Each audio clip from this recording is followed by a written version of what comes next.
Friends, this is Vincent. நம்ம சேனலுக்கு உங்களை அன்புடன் வரவேற்கிறேன். நம்ம சேனல் வந்து பார்த்தீங்கன்னா உங்களோட கெரியரை செட் பண்ணுறதுக்காக தான் நீட் கவுன்சிலிங் சொந்தமாக நம்ம சேனலில் நிறைய வீடியோஸ் வந்து கொடுத்துட்ருக்கோம். ரெகுலராக நம்ம சேனலை ஃபாலோ பண்ணுங்கள். மறக்காமல் உங்கள் ஃப்ரெண்ட்ஸுக்கு மெசேஜ் நம்ம சேனலை பற்றி சொல்லுங்கள்.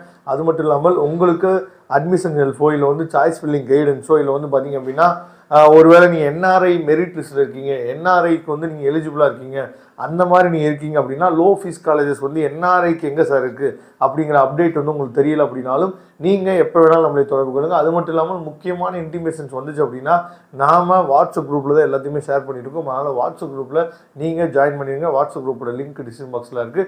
ஓகே, ரொம்ப ஒரு முக்கியமான ஒரு வீடியோக்குள்ள வந்திருக்கோம். அதாவது ரவுண்ட் 3க்கு நான் ரெடி ஆகிட்டேன் சார். யாரெல்லாம் ரெடி ஆகிருப்பீங்க அப்படின்னா நான் வந்து அப்கிரேட் பண்ண போகிறேன். நான் வந்து ரவுண்ட் 3 எனக்கு ரவுண்ட் 2 வரைக்கும் காலேஜ் கிடைக்கல, ஆனால் ரவுண்ட் 3ல கிடைக்குமான்னு எதிர்பார்க்க போகிறேன் அப்படின்னு சொல்லிட்டு இந்த மாதிரி விஷயத்தில் இருப்பீங்க. அப்போ அதாவது சும்மா சின்ன விஷயத்துக்கெலாம் நான் அப்கிரேட் பண்ண போகிறேன் அப்படின்னு சொல்லி உங்கள் சன்னோ இல்லை உங்கள் டாக்டரோ சொல்கிறத கொஞ்சம் நீங்கள் என்கரேஜ் பண்ணாமல் கொஞ்சம் அவாய்ட் பண்ணுங்கள். நான் என்ன சொல்கிறேன் அப்படிங்கிறத, இப்போ ஒரு கவர்மெண்ட் காலேஜ் உங்களுக்கு கிடைச்சிருக்கு. அந்த கவர்மெண்ட் காலேஜில் ஹாஸ்டல் சரியில்லை, அந்த காலேஜில் இது சரியில்லைன்னு சொல்லிட்டு நீங்கள் அப்கிரேட் பண்ணணும் அப்படிங்கிற ஒரு ஐடியாவுக்குள்ள வரீங்க அப்படின்னா தயவு செய்து கொஞ்சம் அதை அவாய்ட் பண்ணுங்க, சரியா? அதை என்கரேஜ் பண்ணாதீங்க. ஏன் இதை நான் சொல்கிறேன் அப்படின்னா, லாஸ்ட் இயர் இதே மாதிரி தான் ரவுண்ட் 2லேருந்து ரவுண்ட் 3 போகிறதுக்கு ஒரு பேரண்ட் வந்து என்ன செஞ்சாங்க அப்படின்னா, நெட் சென்டரில் போய் என்ன பண்ணிட்டாங்க, எங்களுக்கு வந்து கடலூரை ஒட்டி இல்லை புதுக்கோட்டையை ஒட்டி இருக்கக்கூடிய காலேஜில் எங்களுக்கு போடுங்க அப்படின்னு சொல்லிட்டாங்க, சரியா? அவர் நெட் சென்டருக்கார் என்ன பண்ணுறாருன்னா, சரி கடலூர் தானே அப்படின்னு சொல்லிட்டு என்ன பண்ணுறாரு, புதுக்கோட்டை தானே அப்படின்னு சொல்லிட்டு என்ன பண்ணுறாருன்னு சொல்லி பார்த்தீங்கன்னா பிடிஎஸ்ஸையும் சேர்த்து போட்டு விட்டார், சரியா? நல்லா கவனிச்சுங்க. ரவுண்ட் 2னா கூட நம்ம என்ன பண்ணலாம், ரவுண்ட் 3 ஒரு சான்ஸ் இருக்குது. ரவுண்ட் 3ல போய் இந்த மாதிரி மிஸ்டேக் நீங்கள் போட்டிங்கன்னா அவங்களுக்கு கடைசியில் என்ன ஆயிடுச்சு, பிடிஎஸ் தான் கிடச்சிச்சு, சரியா? பிடிஎஸ் கிடச்சி அவங்களாம் ஒன்றுமே பண்ண முடியாது.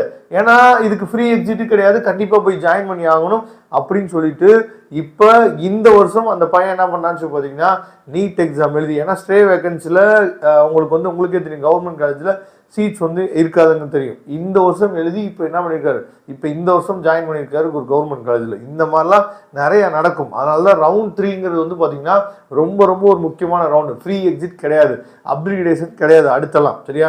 அப்போ எந்த காலேஜ் நமக்கு கிடைக்குதோ அந்த காலேஜ் நான் போய் சேர்ந்துடணும். இதுதான் வந்து பார்த்தீங்கன்னா நியதி. ஏன்னா செக்யூரிட்டி டெபாசிட் எல்லாமே என்னன்னு பார்த்தீங்கன்னா உங்களுக்கு வந்து பெனால்ட்டி அமௌண்ட்டில் போயிடும். அப்படிங்கிற பட்சத்தில் ஃப்ரீ எக்ஸிட் இல்லை. அப்போ நான் என்னால் வந்து ப்ரைவேட் யூனிவர்சிட்டி போட்டேன் அப்படின்னா என்னால் அந்த ஃபீஸ் ஸ்ட்ரக்சரை கட்ட முடியுமா? ஏன்னா நிறைய பேரண்ட்ஸ் இப்பயும் சார் ப்ரைவேட் யூனிவர்சிட்டி போய் விசாரித்தா அவ்வளோ ஃபீஸ் வந்து சொல்கிறாங்க சார். மேனேஜ்மெண்ட் கோட்டாவில் பார்த்தீங்கன்னா அவ்வளோ ஃபீஸ் சொல்கிறாங்க சார். நான் வந்து டீம்டு யூனிவர்சிட்டி போட்டு விட்டேன் சார், டீம்டு யூனிவர்சிட்டிக்கு நான் ஸ்காலர்ஷிப் கிடைக்கும்னு நினச்சேன் சார், ஆனால் ஸ்காலர்ஷிப் இல்லைன்னு சொல்கிறாங்க சார். இந்த மாதிரி ஆல் இண்டியா கோட்டாவும் சரி இல்லை வந்து தமிழ்நாடு கவுன்சிலும் சரி, அதாவது ஒரு சாய்ஸ் ஃபில்லிங் நீங்கள் கொடுக்குறீங்க அப்படின்னா அதை தெளிவாக ஒரு நோக்கத்தோட என்னால் இந்த காலேஜ் கிடைச்சிச்சு அப்படின்னா என்னால் நான் படிக்க வைக்க முடியுமா அப்படிங்கிற ஒரு தெளிவான ஒரு ஐடியாவோட இந்த தேர்ட் ரவுண்டு போங்க.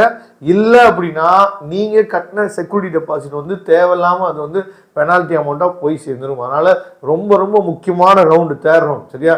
அதனால் சாய்ஸ் ஃபில்லிங் ஹெல்ப்போ இல்லை வந்து ஒரு கைடன்ஸ் வேணுமோ அப்படின்னாலும் நீங்கள் நம்மளை தொடர்பு கொள்ளுங்கள். நாம் உங்களுக்கு ஹெல்ப் பண்ணுறதுக்கு ரெடியாக இருக்கிறோம். முக்கியமாக நீங்கள் என்ஆர்ஐயில் இருந்தீங்க அப்படின்னா, என்ஆர்ஐக்கு நீங்கள் எலிஜிபிளாக இருந்தீங்க அப்படின்னா எந்த இடத்துல லோ ஃபீஸ், ஏன்னா என்ஆர்ஐ வந்து பார்த்தீங்கன்னா ஃபீஸ் வந்து ரொம்ப ஹெவியாக இருக்கும், நல்லாவே தெரியும். அப்போ என்ஆர்ஐயில் நீங்கள் எலிஜிபிளாக இருக்கீங்க சார், எங்களுக்கு ஏதாவது ஃபீஸ் வந்து ரெடியூஸ் பண்ண முடியுமா, ஃபீஸ் வந்து எங்கே லோ ஃபீஸில் இருக்குது அப்படிங்கிற அப்டேட் உங்களுக்கு தெரியணும் அப்படின்னா நீங்கள் உடனே நம்மளை தொடர்பு கொள்ளலாம். நாம் உங்களுக்கு ஹெல்ப் பண்ணுறதுக்கு ரெடியாக இருக்கிறோம். திரும்ப சொல்கிறேன், dear parents and students, round 3ல அப்கிரேடேஷன் போகிறீங்க அப்படின்னா 100 தடவைக்கு மேலே என்னாச்சு பார்த்தீங்கன்னா அந்த பிடிஎஃப்ல வெரிஃபை பண்ணிங்க. தேங்க்யூ. நெக்ஸ்ட் வீடியோவில் பார்க்கலாம். அதுவரை முடிந்து விடைபெறுவது உங்கள் நண்பன் வின்சென்ட். தேங்க்யூ.